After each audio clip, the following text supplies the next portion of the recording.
다 이미 읽어 오셨기 때문에 전체의 흐름이나 내용은 귀한 카멘트 해주셔서 다 하시면서 메시지는 내용 중심으로 말씀드렸습니다. 2월 말에 하노이 정상회담에서 비핵화 협상이 결렬된 부분에 대해서 그 일을 좀 알려드렸습니다. 그 기간 동안에 상당히 교착 상태에 빠지다 보니까 솔직히 말씀드려서 이 비핵화 문제는 과연 그게 제대로 풀릴 것인가에 대한 의혹도 많고 그 과정에서 우리의 역할이 우리 존재감이 너무 없다 보니까 과연 우리 북한 핵 문제를 놓고 우리가 이렇게 아웃사이드 입장에서 맴돌 수밖에 없는 허탈감도 있고 상당한 정도 인내가 필요하다는 점에서 지략이 그러면서도 분명한 것은 예전에 전혀 겪어보지 못했던 새로운 한반도의 평화바람이 불고 있다는 생각이 듭니다. 그것은 남북관계 진전이나 평화의 담론, 그다음에 신한반도 체제에 대한 것들이 상당히 심도 있게 논의가 되고 있고 워싱턴에 갔을 때 느끼는 것도 있습니다. 나는 오히려 더 예전과는 달리 한반도를 어떤 식으로 이게 통일을 시킬 것인가에 대한 놀라울 정도의 의식들이 정책 부서에 있는 친구들한테 이룰 수가 있을 것 같고 한반도 전문가들한테 보이는데 우리가 표피적으로 워싱턴에서 보내고 있는 매스미디어에서 다른 차원에서 이걸 움직임이 있다는 것도 보고 중국도 전혀 중국이 표출되어 있지 않은 것을 보이고 부상하고 있지 않은 것을 보입니다만은 중국도 한반도 문제에 대해서 상당한 정도로 주목하면서 자기들의 역할을 하는 의지들이 보이고 그랬을 때 저는 감히 말씀드릴 수 있는 것은 우리 세대의 이 한반도가 통일되는 것이 아닌가 하는 그런 환상, 그 환상이 아니라 환상이 이루어질 수 있을 것이라는 그런 기대감도 없지 않아 있습니다.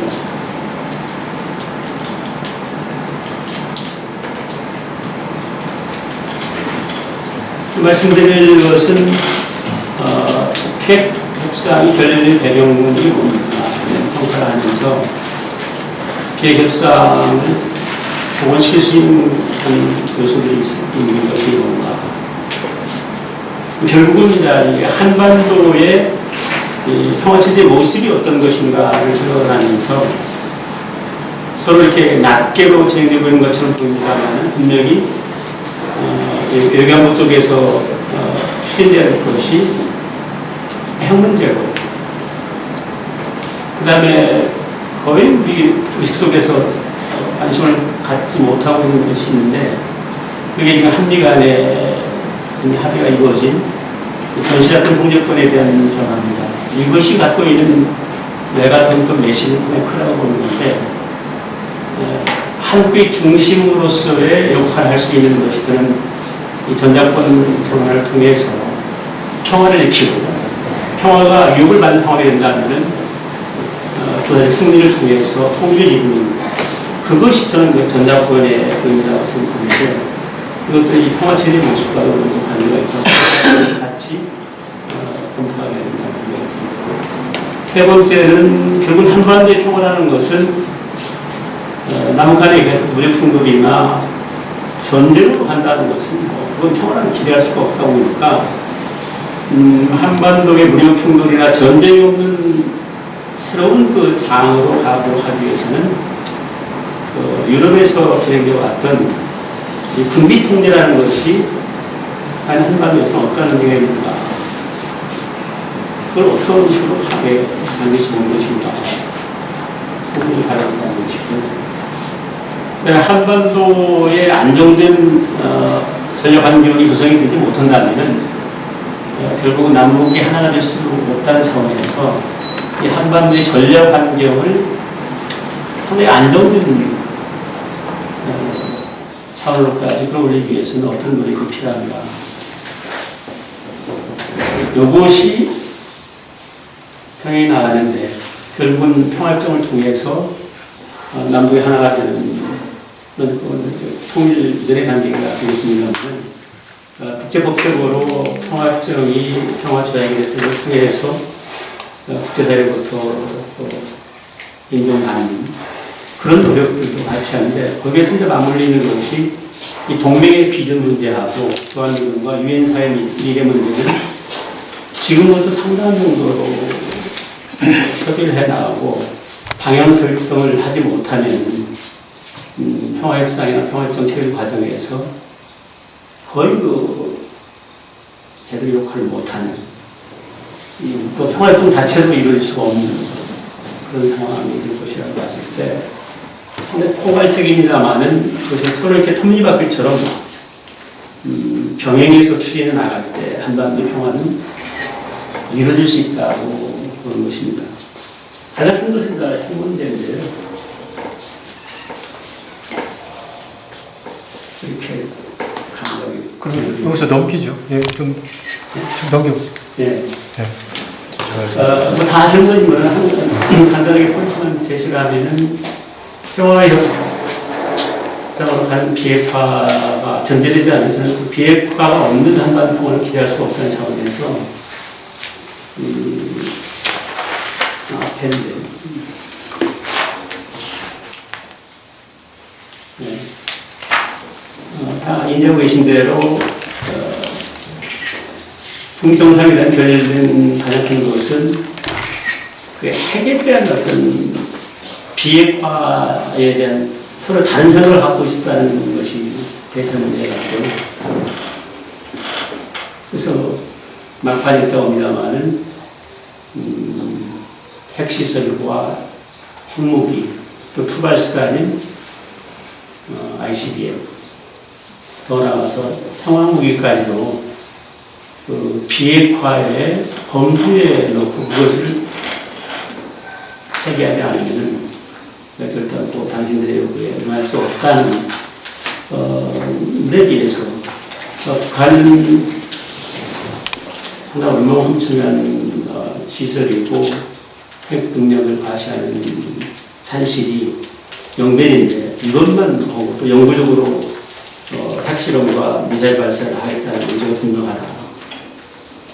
2단계에서 당신들이 상응하는 조치를 취했다. 그래서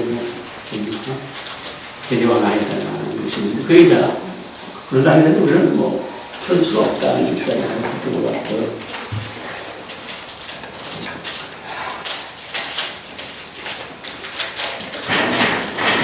저쪽에서 그냥 해주시면 되겠네요. 제가 다음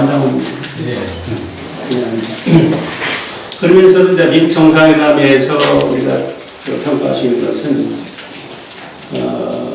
트럼프가 김정은에 대해 상당한 리스펙트를 하면서 서로 존중하는 모습, 신뢰가 쌓여있다는 거. 그래서 어떤 경우도 핵 문제를 해결하겠다는 의지가 양 정상 간에 우리가 느낄 수가 있다는 것은 그냥 필수하기가 되고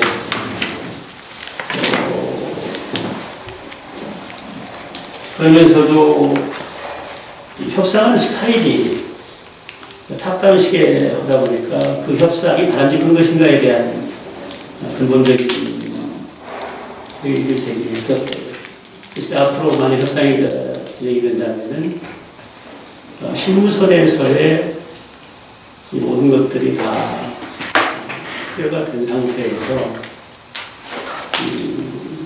성명서만 발표하는 그런 형태의 정상회담이 가능하지 만나가 거기서 어떤 딜을 하고 그것은 어렵지 않겠냐는 생각이 들었고요.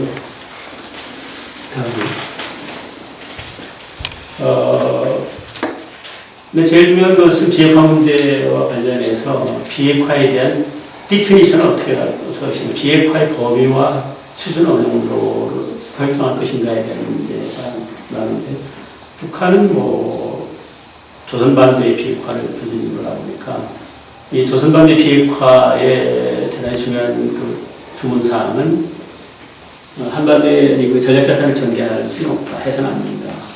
이 주한미군까지 저는 여기에 포함됐다고 보는데, 이게 지금 그것이 클리어가 되지 않은 상태에서 비핵화 협상에 대해 과정에서 주한미군 문제까지 논의가 된다면은, 정말 협상은 이룰 수 없을 것 같다는 생각이 듭니다. 그리고 엔드스테이트에 대한 핵 폐기를 하고 핵 폐기가 이루어진다면은, 평화협정이라든지, 북미 수교로 분명하게 한다 하는 그런 엔드스테이트에 대한 합의가 이루어지지 않는 상태에서는 3차 정상회담을 한들 또 할 것 같지는 않고요. 그런 정도의 상당히 물리 접촉이라든지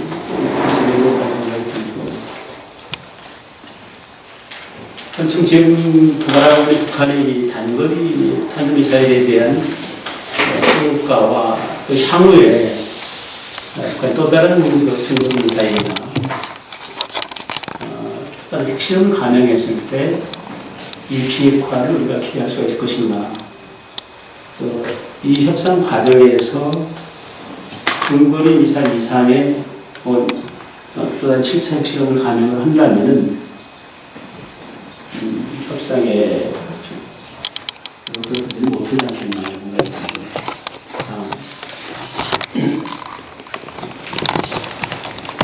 한마디로 이런 모습은 말씀드렸다시피 이런 5가지 요소가 상당히 치밀한 전략을 갖고 경영에서 추진돼야 되는데 그 키 플레이어들 분명히 이렇게 할 것들은 비핵화 협상 과정에서는 마찬가지라고 봅니다만은 키 플레이어들은 남북한 미국과 중국이 이 모든 문제를 거의 다 함께 해결해 나가야 되지 않나 생각이 듭니다.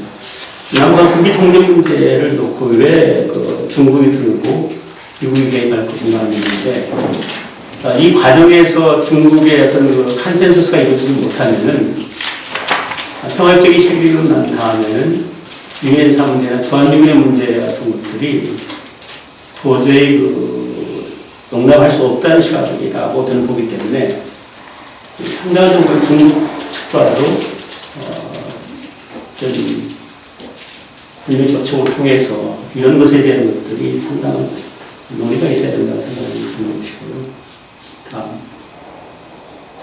그래서 상정해 볼 수 있는 북한에게 시나리오는 제가 설정을 해왔습니다. 협상을 통해서 완전히 핵이 폐기되는 방안. 말씀드렸듯이 그런 경우는 만약 평화체제가 이루어지는 것까지도 사실 최고의 시나리오, 베스트 시나리오입니다. 핵 동결선에서 그들이 중장거리 미사일을 폐기한 정도까지만 담합해가지고 그 상태에서 우리는 핵을 갖고 있고 북한의 핵을 우리가 갖고 있고 또 미국과 북한 간의 수요까지 이루어지는 시나리오 2가 있을 것 같고요. 도저히 서로가 예언이가 없고 협상을 통해서는 핵 문제가 해결될 수 없다는 절망감에 빠졌을 때 결국은 북한은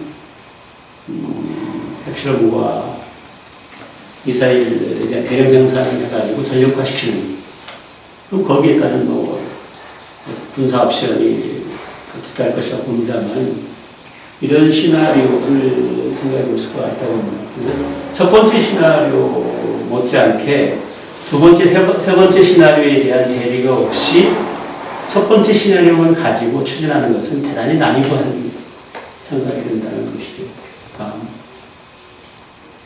그래서 이런 첫 번째 시나리오가 이루어질 수 있도록 하기 위해서는 핵 문제를 포함을 해서 각 아이템별로 상당한 정도로 경영에서 일단 금년도 말까지 추진해 나가자. 그래서 핵 문제 관련해서는 초기 단계에서 일괄 타결을 하고 거기에 따른 상교체로서의 모든 그 노동에 대한 합의가 이루어지고 또 전시작전 통제권이 있습니다만은 전작권에 지금 논란이 되고 있는 것들이 상당히 작년 SCM에서 작년 10월에 국방장관 회담에서 아주 그 쟁점이 됐던 것이 있었는데 연합사의 사령관과 부사령관을 누구나 할 것이냐는 문제가 나왔는데 결국은 합의를 봤거든요. 연합사령관 한군 장군이 하고 연합사 부사령관을 미군 대장이 한다. 수용하지 아니라고 봤습니다만은 워싱턴에 가서 느꼈던 몇몇 측들과 최종적으로 이렇게 전격적으로 주한미군사령관 겸 유엔군사령관이 연합사 부사령관으로 새로운 지휘체 속에 들어오겠다고 합의한 것은 뒤에서 설명드린 꽤 많은 시각들이 있습니다. 그 후에 하는 것들이 지금 국방부 내 연합사를 이전시킬 것인가. 캠프 프리가 있는 형태로 그걸 이전할 것인가 하는 것들이 지금 굉장히 부분이 있습니다. 그러나 여러 가지 복잡한 것들이 있습니다만 이런 것들은 또 언제 전작권 전환을 할 것인가 그런 시기 문제 같은 것들도 금년도에 다 합의가 이루어진다고 보고 있고요. 이 동북아 다자구 협력의 문제는 많이 외면하기가 쉬운데 마침 2011년도 MB 정권 때 한중일 협력 사무국을 서울에서 설치해가지고 하고 있는데 그게 참 어마어마한 의미가 있고 동북아의 협력하고 질서를 구축할 수 있는 대단히 중요한 그 기구인데 이것을 좀 더 확대해서 유럽의 OSCE처럼 동북아의 안보협력 기구로서의 모티가 되어가지고 확장시키는 이런 것들을 좀 할 필요가 있지 않나 생각합니다. 이 평화협정 체류 관련해서 동맹의 비전 문제랄지 유엔사 주한미군의 미래 문제들을 지금부터 본격적으로 한미 간에 또 관련 국가들이 협의할 필요가 있다는 생각입니다. 이 단계에서는 최소한 트럼프 정부가 내년도에 선거를 하고 21년도 1월 25일 같은 그때 재선이 되던 내년도까지 핵 미사일에 대한 직접적인 유혹을 주는 것에 대해서는 제거시키는 것이 필요하다고 보는 것이고요.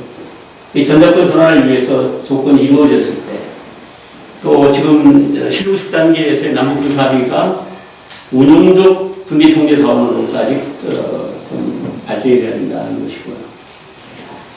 이 동북아의 새로운 안보 협력 기구로서 한중일 협력 상국이 원칙화 돼서 발전시키는 문제.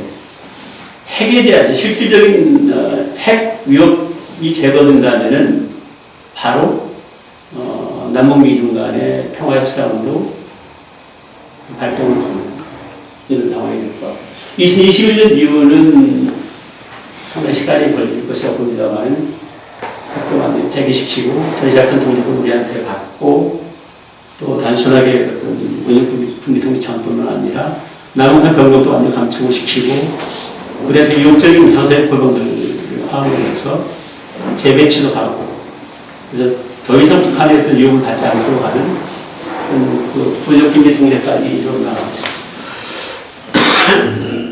있습니다. 동북아의 안보협력기구 상설을 하고 또 평화협정도 체결하고 뭐 이런 단계를 한 큰 그림을 그릴 필요가 있지 않냐는 생각이 듭니다.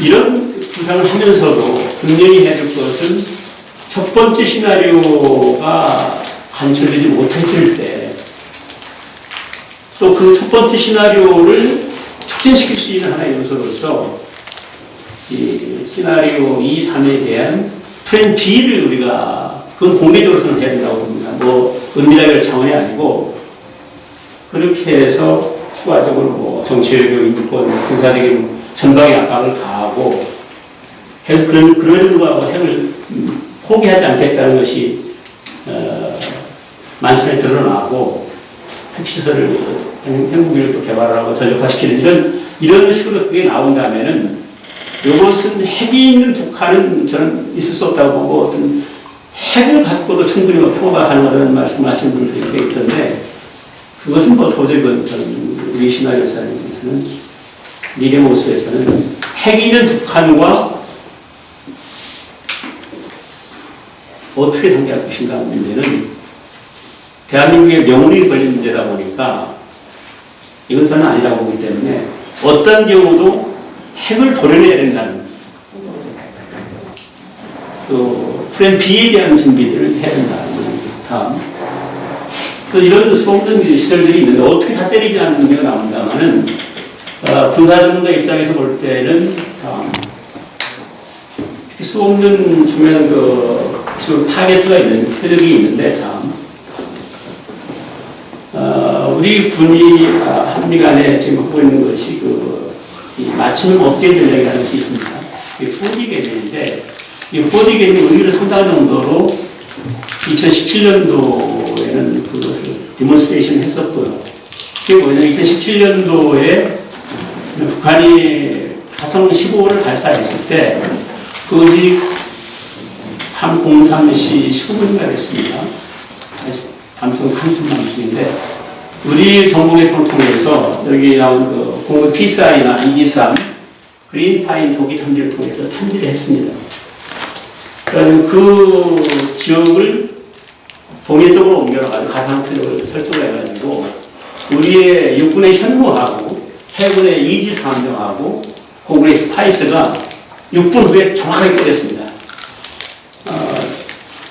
여기에 대해서 당시에 브룩스 사령관은 이 정도의 우리 한국군의 위력이 있는가에 대해서 감탄할 정도로 했습니다. 그래서 현 정부가 들어서서 우리 군을 무력화시키지 않냐는 얘기가 있습니다만, 계속 설명드립니다만, 국방비가 이명박 대통령이나 박근혜 정부 시절보다 훨씬 더 파충을 있지 않습니까? 금년도 8.2% 증액이 됐습니다. 국방비. 실질적으로 이명박 대통령 보수 정도였습니다만 박근혜 대통령 시절에 4.5%, 5% 이렇게 됐거든요. 그렇게 봤을 때 이런 지금 L셈, M셈이라는 겁니다만 M셈을 포함해서 우리 카이다 ADD가 중심이 돼가지고 이런 준비들을 많이 하고 있을 때 북한이 어떤 경우 농권에 못하도록 하겠다는 것이 있고요. 또 미국 경우도 트럼프 대통령이 방한했을 때 마침 항모가 3개 전달이 왔었습니다. B-50이나 저런 경우도 포함해서 한 200여 대의 그 후에 있었습니다만은 전폭기들이 한반도 근해상으로 정해상으로 전분해 왔었고요. 특히 W-76이 열핵무기는 금년 말에 미군에서 전력화되는 건데 그건 아주 정확합니다. 그래서 어느 특정 고가치 표적이라고 하면 고가치 표적에 대해서 탐지해가지고 때리면은 그 핵시설이 있다고 했을 때, 핵무기가 있다고 했을 때 거의 뒤에 오염되지 않고 때릴 수가 있거든요. 근데 이런 것들에 의해서 지휘체제를 포함한 것을 동시 타격식으로 때리면은 북한 그 사이에 우리한테 보호 하지 않냐는 문제가 있을 수가 있습니다만은 2003년도 이라크 전쟁을 감행을 했을 때 후세인 공화국 수비대가 그 많은 전투기 한 대도 못 뜨고 그다음에 전차도 움직이지 못했듯이 그 유력이 대단합니다. 벌써 15년 가까이 지났는데 15년이 지났는데 그건 말할 수 없을 정도로 일단 우리가 조진다 이거죠. 충분한 그런 어떤 결기가 없이 무조건 이런 나오는 것처럼 탄도미사일이 아니라 발사체라고 얘기 나옵니다만 그건 북한 위협의 실상을 정확하게 우리가 알려줘야지 그런 것도 많고 완전 우리 군을 무장을 해제시키고 하는 듯한 그런 인상으로 뭐라고 친다면 그건 참 아니라고 보는 것이고요. 이런 분명히 능력도 있고 이런 의지가 있다. 만약에 북한이 계속 핵을 포기하지 않겠다면은 국제사회의 좀 지지를 받으면서 한미일 간에 하는 풀이처럼 가능하다고 보는 것이고 다음 이 전략권 문제는 이 평화를 지킨다. 더 나아가서 전쟁이 난다면은 한국이 주도하는 군사적 전에서 승리를 거둔다. 이것은 여러 가지 의미가 있습니다. 만약에 유사시에 미국이 주도하는 전쟁이라면 중국 개입은 뻔합니다. 또 평시에도 전시 같은 동력권이 없는 상태에서는 전평시가 부분이 없다 보니까 우리 군은 아무 역할을 못해요, 솔직히. 그것은 어디서 나타나냐면은 우리의 영토였던 영토인 연평도가 대낮에 폭격바다가 불바다가 됐을 때 당시 오바마 대통령이나 힐러리 클린턴이나 로버트 게이츠 국방장관이 카운터파트한테 만약에 당신네들이 거기 출격했던 K-16, F-15K 전투기로 폭격을 감행한다면 한미동맹 끝장이라는 걸 각오하라 이런 얘기를 합니다. 로버트 게이츠의 회고록에 정확하게 나와요. 무슨 말씀 드리고자 하냐면 전자권을 미군이 행사하는 한 대한민국 군은 군사력 운영할 수 있는 권한 자체가 없다 보니까 이건 군대가 아닙니다. 그랬을 때 이 군이 제대로 이 국가 목표를 달성을 하고 우리 국가 안보 유혹을 받았을 때 역할을 못해서는 어찌 보면은 참담한 겁니다만은 그런 군대로 됐어요. 물론 전쟁을 억제하고 평화를 통해서 한반도에 대한민국 경제성장할 수 있었던 결정적인 기여를 했습니다만 이 동맹 한미연합방위 체제 그것이 미국주의 연합방위 체제에 의해서 우리의 군의 역할과 권한과 그건 없었다는 얘기입니다. 참 서글픈 겁니다만 이 고백이 어떻게 될지 모르겠습니다만 이 군의 정체성의 문제도 있고 이 무기도 보면은 뭐 10년 동안 우리가 제일 많이 사들이는 1등 국가가 있습니다. 미국으로부터 2006년부터 2015년도까지 통계를 보면 36조 7천억인가 사들였는데 도대체 어떻게 됐길래 남북한은 여전히 우리가 그 군사력 면에서 끌려간다는 얘기를 하냐. 그건 한심한 거거든요. 하여튼 그 묘한 뭐가 있습니다. 이 전시 같은 동제권이라는 것은 전쟁이라는 것이 있습니다. 크라우데위치 얘기가 있는데 전쟁이라는 군인만 하는 것이 아니고 전쟁이 대비하는 것이 전쟁권이라는 것이지 않겠습니까? 정부와 국민과 군이 함께하는 것이 전쟁이라는 것이지. 그래서 이런 나라 지키는, 평화를 지키는 것이 그거거든요. 근데 전자권 전환의 3대 조건을 지금 한국에 하려고 있습니다. 하나는 연합작전을 주도할 수 있는 핵심 전력을 확보하라. 두 번째는 북한 핵미사일 위협을 대처할 수 있는 필수 전력을 확보하라. 세 번째는 남북관계랄지 주변 안보 환경이 개선이 돼야 된다는 얘기입니다만 이런 것들이 중국에 진행이 되고 있죠. 아까 말씀드렸던 것이 이겁니다. 기존의 모든 한미 간의 협의 기구들은 그대로 변함이 없습니다. 딱 변하는 것이 연합사의 지휘구조 문제인데 사령관을 한국군 지금 우리 군에서는 하참의장이 사령관을 하고 주한미군 사령관이 부사령관을 한다는 개념입니다. 그 밑에 이제 부성군 사령관이 좀 있죠. 그 변화 중에 제일 주목할 내용은 금년 1월 이후로 1상군이 최전선을 담당하는 야생군이었습니다만 통합이 돼가지고 용인의 작전사령부가 창설이 됐습니다. 이 군에서는 꽤 많이 진행이 되고 있고요.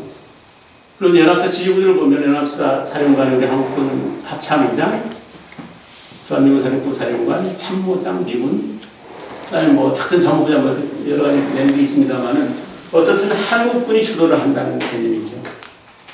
근데 만약에 지금 로버트 에이브럼스 주한미군 사령관이 우리 국방장관한테 최근에 제안했다는 그 얘기는 상당히 저한테는 당혹스럽습니다. 작년 말까지 용산 메인포스트에 있는 연합사를 국방부 영내로 이전하기로 하기로 했는데 로버트 에이브럼스 장관이 와가지고 이것을 번복을 하는 지금 상황인데 평촌을 내려가겠다는 겁니다.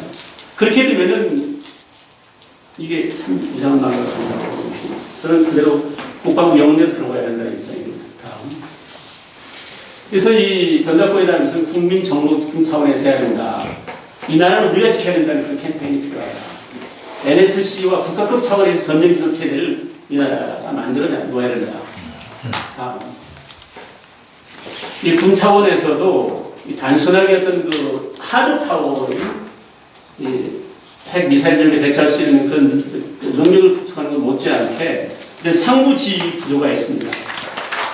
합참의장은 육해공군 참모총장을 자기가 직접 통제해서 작전을 지휘할 수 있도록 해줘야 된다고 저는 보는 것이고요.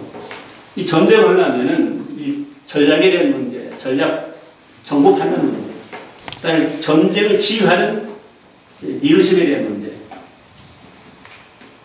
이런 것들이 다 아우러졌을 때 전쟁에서 이기는 것이다 보니까 이런 능력도 갖춰야 된다.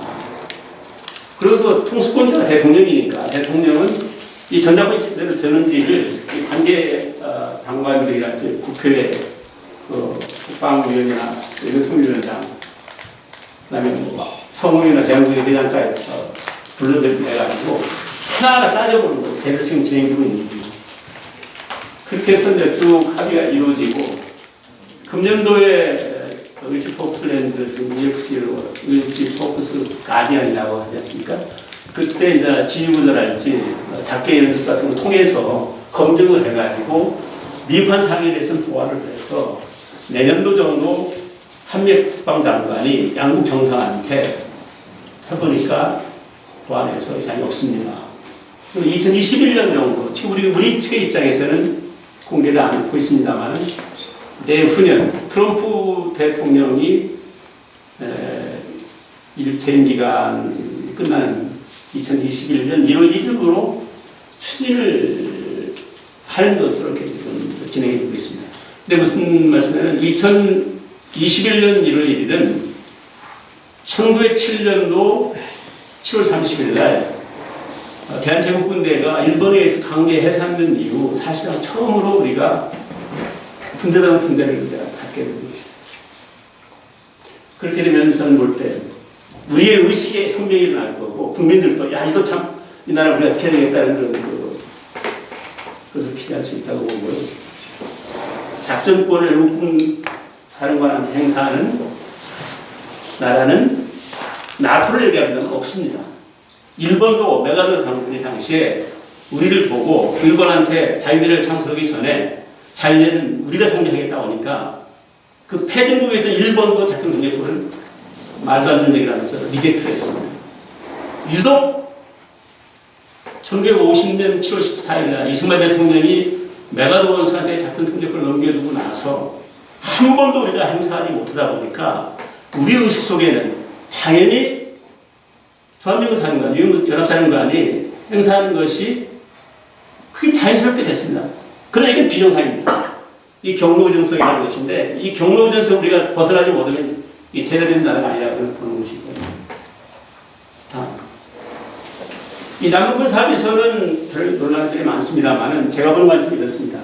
어떤 경우도 북한의 적대행위가 일어나지 않도록 우리가 강한 군대가 되면서 한반도에 전쟁이 일어나지 않도록 하는 것이죠. 다음. 다 아시는 겁니다만 세 가지로 말씀드리겠습니다.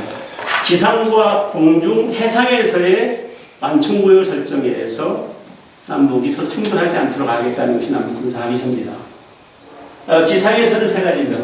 하나는 그 MDL로부터 5km, 북으로 5km, 남으로 5km입니다. 남방 한계선으로부터 3km, 북방 한계선부터 3km. 여기에는 사격금지 구역을 설정했습니다. 이 안에는 사격이 있지 않습니다. 두 번째는 그 안에 연대급 이상의 훈련을 안 한다. 이걸 놓고 논란이 많습니다. 이것은 분명히 지켜져야 된다고 합니다. 지켜지고 있습니다. 지금까지.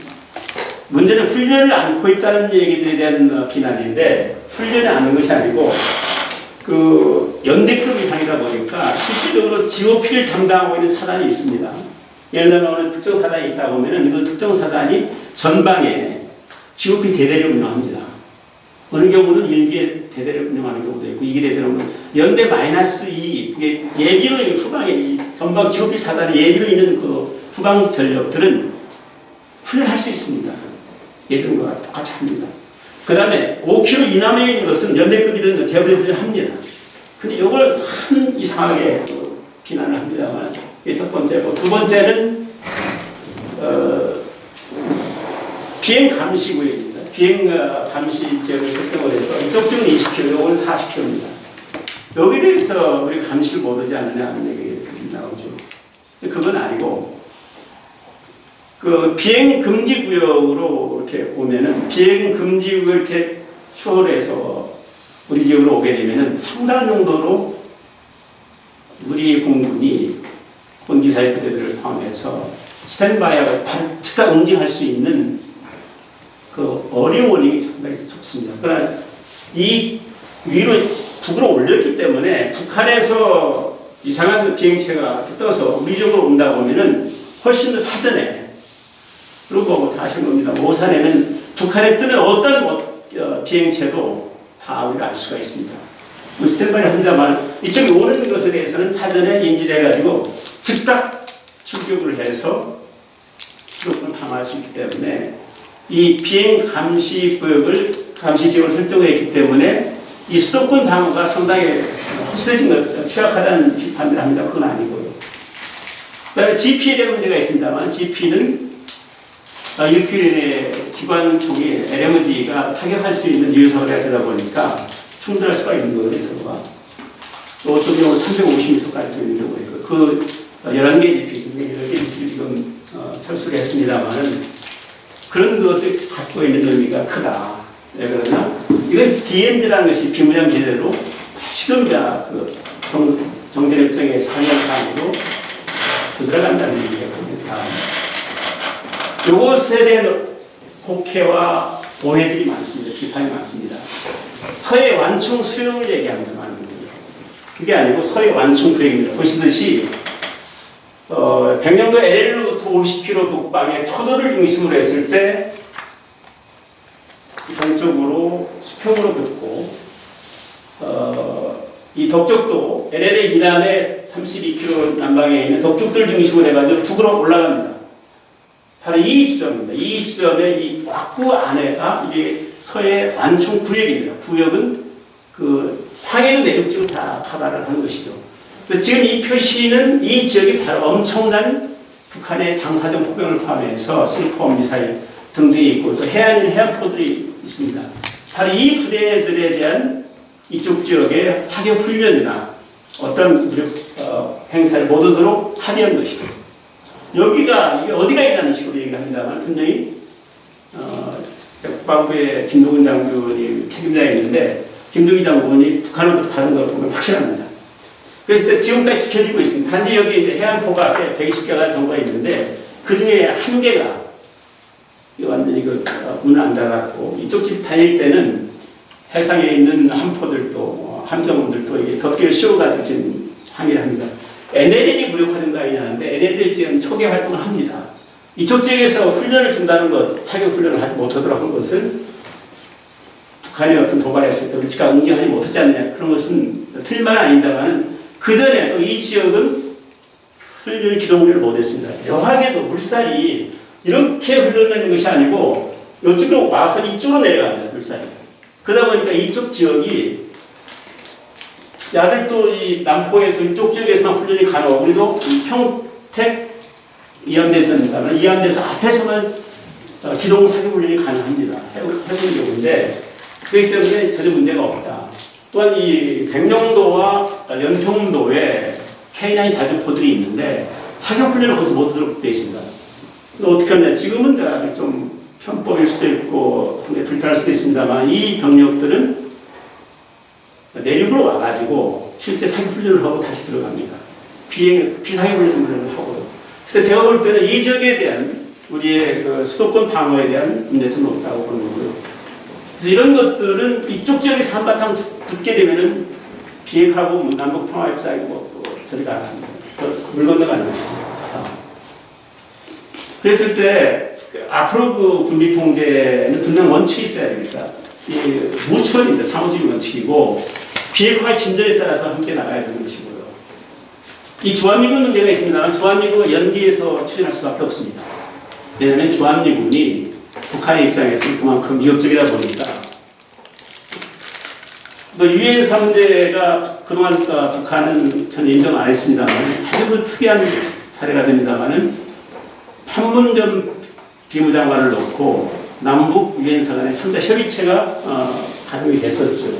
지금 다른 그 생태를 피우고 있습니다만은 어쨌든 유엔사와 중감위가 이런 남북한 군사합의서를 이해하는지 감시할 수 있도록 한다면은 예를 들면 그 중감위 요원들과 유엔사 요원들이 정찰 헬기를 타고 쭉 그 지금 DMZ 비무장지대뿐만 아니라 이 비행 감시구 일대를 다니면서 하는 것도 상당히 저는 의미가 크다고 보는 거고요.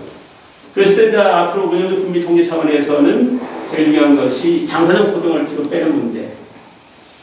이 지금 감군은 우리 군에서는 2022년도까지 현 정부가 끝날 해인데 그때까지 60만에서 지금 50만 원 감군입니다. 엄청난 변화입니다. 지금 뭐 일본은 보도가 되고 있습니다만은 전방 지역에 우리 육군이 대부분이 많이 있습니다. 육군이 10만 가까이 납니다만 한 9만 이상이 육군에서 감군이 되다 보니까 요동치고 있습니다. 만약에 북한이 김정은이가 얘기했던 것처럼 128만의 북한 인민군들을 한 30만 정도 지금 하는 얘기가 이 북한 인민무력부에 적을 두면서 건설 현장에 한 30만을 전환해서 하겠다 하는 얘기를 김정은이가 공식적으로 얘기했었습니다. 그것을 남북한 간에 합의를 하자는 거죠. 뭐 이런 것들은 상당한 정도로 한반도에 긴장화시킬 수 있는 너무 가시적이고 구체적인 사례가 되기 때문에 이 한반도에 전쟁이 없도록 하는 데 큰 의미가 있다. 단 어떤 경우도 북한이 이런 거 남북한이 합의하는 것에 대해서 파기를 한다면 즉각적으로 응징을 해야 된다는 것은 분명한 거고요. 다음. 안보 문제입니다. 그 지역 차원에서 말씀드렸듯이 동북아 한반도를 둘러싸고 있는 안보 환경이 불안정하면은 또 갈등 관계가 있으면은 한반도 평화를 기대할 수가 없다는 차원에서 대단히 중요하다. 그래서 이 동북아 안보 레짐이 좀 발전이 되어야 된다고 보는데 다음. 저는 이런 하나의 그 아키텍처를 구상할 수 있다고 봅니다. 동북아 차원에서 정상회담을 추진하는 것이죠. 육자 플러스 저는 몽골도 포함이 된다고 보고 그래서 전략경제대화는 미중 간에 오바마 대통령 때 했었던 전략경제대화가 있었습니다. 거기에는 단순히 이제 그 국방장관은 포함이 안 됐었습니다. 국무장관과 외교부장, 재무부 장관 이렇게 그 외교와 국방에 빠진 경제 파트가 했던 것이 전략경제대화인데 여기서 저는 거기에 필히 포함되는 것이 국방, 외교, 국방, 재무부 장관까지 합치는 이게 안보와 경제 문제를 함께 보는 것이 필요하다. 하나 지역적인 것일 수도 있는데 대단히 중요하다고 보는 것은 이 신뢰 구축을 위해서 이 동북아의 새로운 하나의 신뢰 구축의 조치라고 저는 분명히 봅니다만은 자연재해재난에 공동으로 대처할 수 있는 그런 신속 대응군 한번 상세해보자. 거기에 다 들어가는 겁니다. 주한미군, 주일미군도 들어가고 일본 자위대, 중국 인민해방군, 중국, 북한까지. 그래서 이 멤버들이 어떤 예를 들면 백두산에 어떤 화산 폭발이 일어난다면은 거기에 즉각 대처할 수 있도록 한다는 것이죠.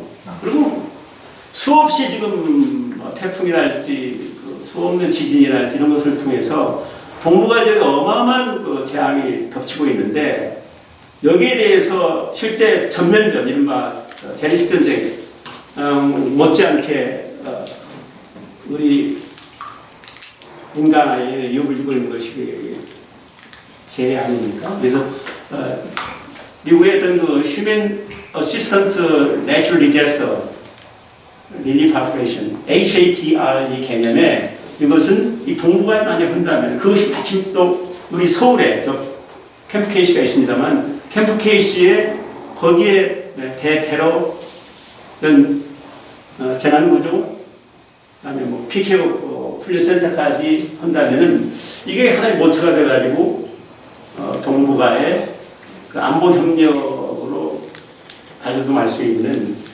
것이라고 봅니다. 평화협정 문제는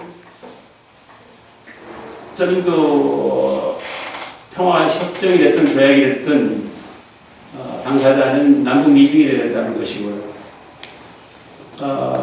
남북이 주체가 된 평화협정은 저는 아니라고 봅니다. 그 사례는 베트남전쟁에서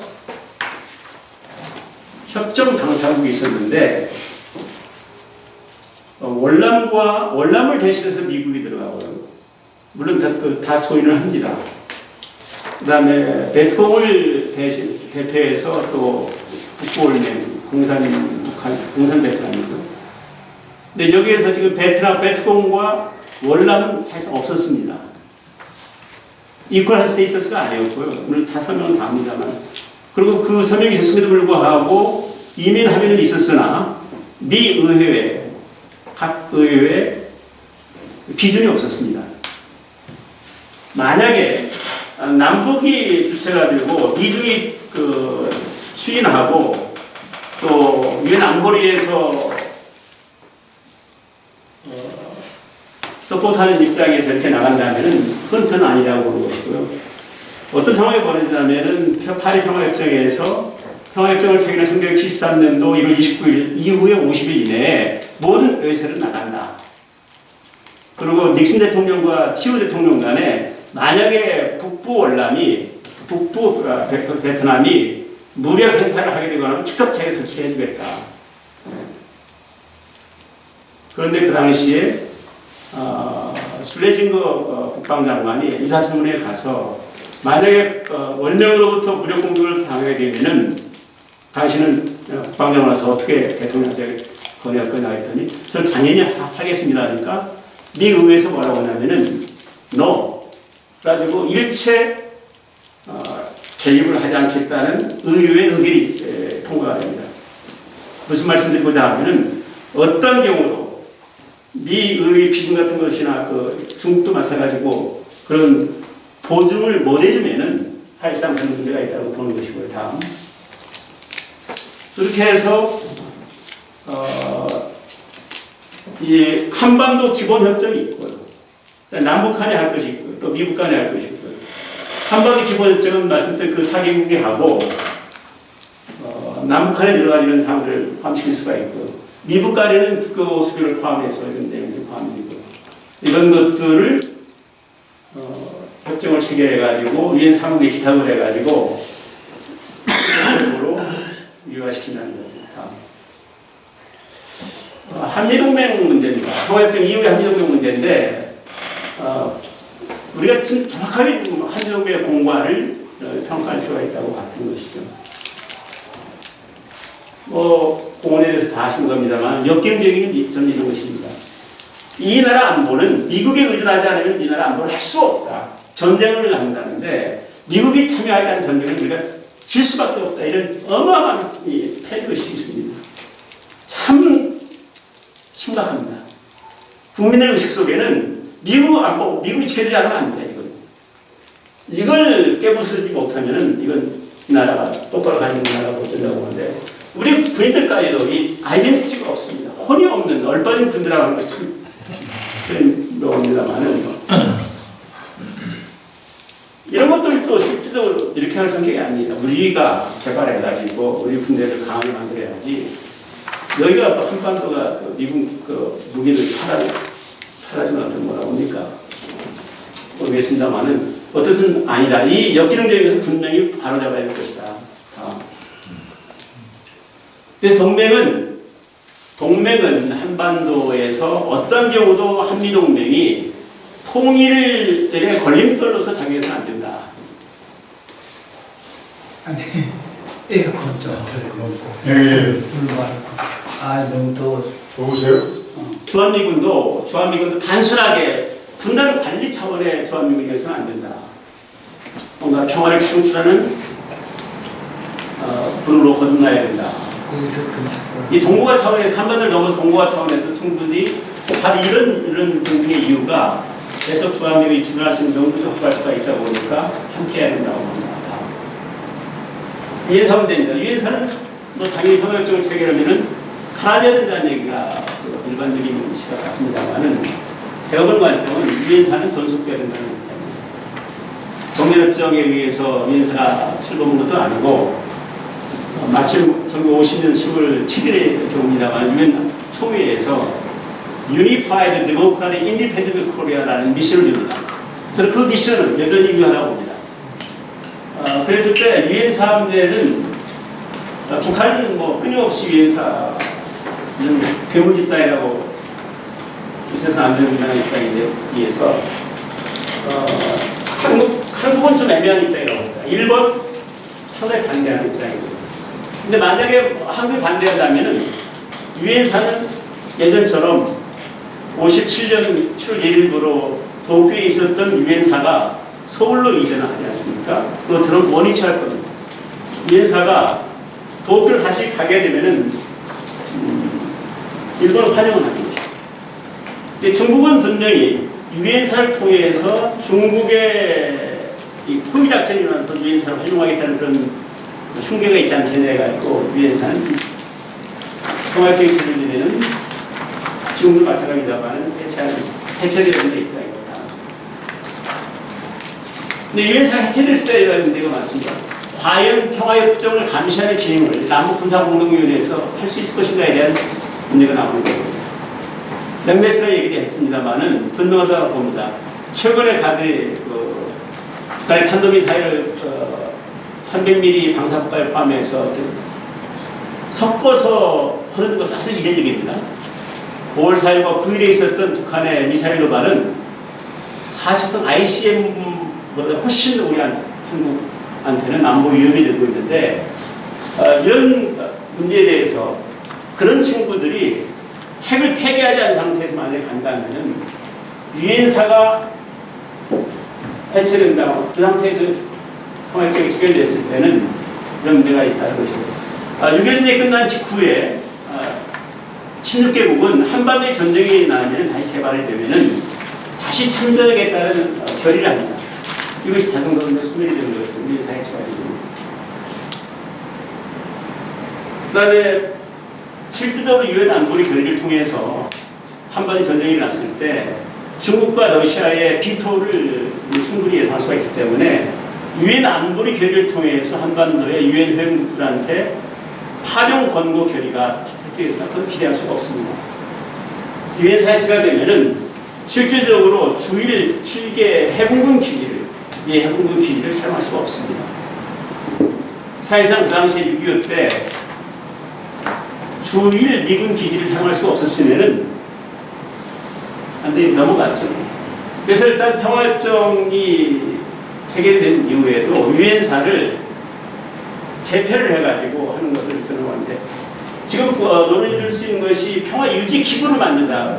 Peace Maintenance Organization을 만들자 아니 유엔사한테 정책적 기능에서 평화협정을 감시하는 기능으로 기능을 조정하자. 그래서 유엔 안보리의 재결의를 받자는 얘기가 나오는데 저는 그 두 가지도 다 바람직하지 않다고 보는 입장인데요. 그 이유는 뭐냐면 이 측은 이 입장입니다. 유엔사 재편하는 입장은 이겁니다. 이것이 훨씬 세컨드 베스트가 된다. 베스트 옵션은 아니라도 만약에 이렇게 했을 경우는 중국이나 러시아, 북한이 억셉트할 리가 없다. 그럼 현재처럼 유엔사가 유명무시할 수가 있지 않느냐. 바로 이 세컨드 베스트 옵션, 세컨드 옵션으로 나가는 것이 베스트 옵티멈이다. 그 방안의 구체적인 내용은 이렇습니다. UNSC에 유엔 안보리 상임위 사회에 P5 국가를 전부 들어오는 겁니다. 남북한 들어가고. 그 다음에 유엔 회원국으로 참전했던 16개국에서 여기가 3개국이 들어가 있지 않습니까? 미국과 프랑스와 영국이죠. 그러면 이것이 만약에 관철된다면은 무슨 또 다른 외세들이 이렇게 한반도에 대거 들어와 그럴 수가 있겠죠. 그러나 저는 볼 때 이런 어떤 유엔 감시기구가 DMZ를 평화지대화 해가지고 하는 역할을 해 나가야 진정한 평화가 정착이 된다고 보는 것이죠. 그래서 이 층들이 와서 군정에도 마찬가지로 역할을 분명히 할 수 있다고 봅니다. 주한미군의 문제는 분명히 정전협정에 근거하고 있지 않은 것을 다 아시는 겁니다. 중일미군과 주동미군도 마찬가지예요. 미일 안보 상호자격에 의해서 미일 안보조약에 의해서 미군이 더 이상 존재할 필요가 없음에도 불구하고 그래서 미군이 추진했습니다. 독일 정부와 서독 정부와 나토 연구로 있었던 3개국이 있지 않습니까? 미국과 영국군, 프랑스군과의 주둔군 협정을 맺습니다. 그러고 나서 협정을 맺어가지고 미군이 통일된 이후에도 계속 지금까지 지금 주일 미군은 44,000입니다. 주동 미군은 34,000입니다. 주한 미군은 28,500입니다. 이렇게 봤을 때 이 평화협정이 체결됐을 때 국제법적으로 주한 미군의 명분이 없다는 얘기는 맞지 않습니다. 그리고 미국의 입장에서 볼 때도 이 한반도가 그전보다도 중국을 견제할 수 있는 너무 설정의 가치가 중요하다 보니까 평택으로 이전하는 가장 큰 이유가 그런 거예요. 그다음에 이제 한국, 저는 그 통일 이후에도 한반도에 주한미군이 빠져나가게 되면은 신의 공백이 일어나가지고 베이컨 오브 파워즈 그렇게 가지고 기존의 기득권을 다시 되찾겠다는 중국과 일본, 러시아 이들이 한반도 헤게모니를 쟁탈하기 위해서 전쟁이 또 일어날 것 같아요. 그런 차원에서도 주요 한미군은 계속 있어야 된다는 입장입니다.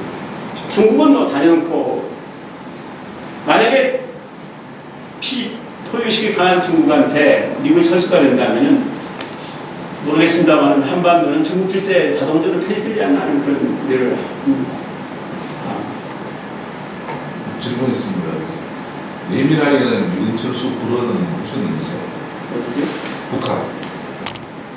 내일 다 알려진 대로 김일성도 그랬고 김정일도 DJ 문재인 대통령한테 되겠고 심지어 판문점 회담에서도 김정은이도 우리 문재인 대통령한테 개인적으로 얘기를 했다는 것 아닙니까?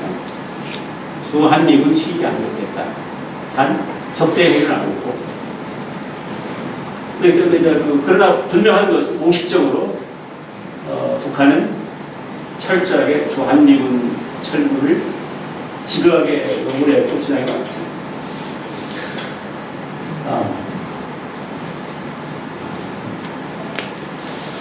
뭐 여러 가지 논란들이 있을 거고요. 그래서 이 주한미군은 통일 이전에는 북한의 어떤 도발도 예방하는 그런 역할을 하고 통일 과정에서도 평화협정이 제대로 뿌리내리고 통일이 이루어질 수 있도록 상호조정을 역할을 하고 리저널 스테빌라이저 역할을 통일에다 하는 것이 가능하다. 그런데 대전제가 제가 말씀드렸듯이 한국이 주한미군에 의해서 종속되는 것이 아니라 한국이 주도하면서 주한미군은 한국의 안보를 도와주고 이 지역 차원에서의 리저널 스테빌리티를 추구할 수 있는 그런 역할로서 건강을 합니다. 이것은 보셨듯이 각각 아이템별로 평화협정과 유엔사 다음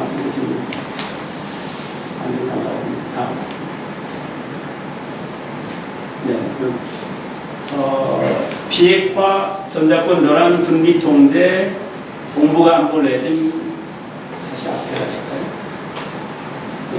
평화협정 유엔사 주한미군 이 문제를 제발 좀 더 큰 그림을 그려주면서 우리 정부가 어떤 고를 향해서 엔드스테이트를 향해서 가고 있다. 바로 이런 전략적인 큰 틀 속에서 이런 남북한 간에 군사회담도 하는 것이고 바로 이러한 이유 때문에 비핵화 문제도 해결할 수 있도록 노력을 하고 있는 것이다. 바로 이 이유 때문에 우리가 우리 스스로 이 나라를 지킬 수 있도록 하기 위해서 전자군도 가져온 것이다. 바로 이 이유 때문에 우리가 주도해서 동북아의 새로운 안정된 전략 환경을 조성하기 위해서 노력을 한다. 이런 것이 끊임없이 시그널을 보내면서 한반도의 평화체제가 이루어질 수가 있다면 저는 뭐 불가능한 것 같다는 생각을 이루어지다고 보는 것입니다. 감사합니다. 거의 1시간 그랬어요. 아니, 수고하셨어요. 수고하셨는데, 오리지널은 사실은